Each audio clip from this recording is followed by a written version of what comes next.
पुणे महापालिकेचीही प्रारूप प्रभाग रचना जाहीर झालेली आहे। पुणे मनपा प्रारूप प्रभाग रचनेवरती भाजपचा वरचष्मा पाहायला मिळतो।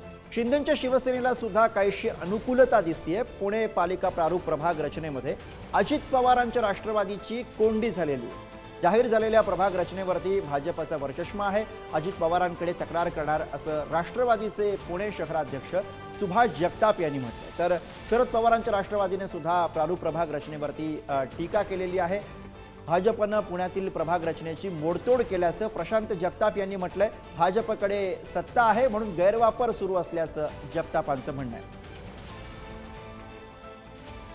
काल प्रभागाच्या प्रारूप विकास रचना ज्या आहेत प्रभागाच्या त्या काल प्रसिद्ध करण्यात आलेल्या आहेत। आता त्या प्रसिद्ध केलेल्या पाहिल्यानंतर बहुसंख्य पक्षाचे जे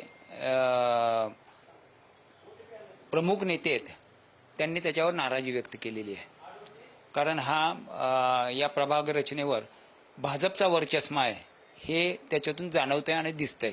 आम्ही नक्की मांडणार आहोत आणि आमच्यातली काही मंडळी प्रभाग रचना जी प्रसिद्ध झालेली आहे त्याला देखील हरकती घेणार आहेत। सिटीमध्ये प्रभाग जिथं सातत्याने मागची 20-25 वर्ष जिथं भाजपचे नगरसेवक निवडून येतात तिथं 70,000च्या आसपास प्रभाग 70,000च्या आसपासची लोकसंख्या ठेवणे, तर शहराचे ज्या बाकीच्या आउटस्कर्टचे किंवा उपनगरातले जे प्रभाग आहेत ते 92-95,000च्या लोकसंख्येच्या आसपास जाऊन पोहोचवणे हा एक प्रकारे रडीचा डाव आहे।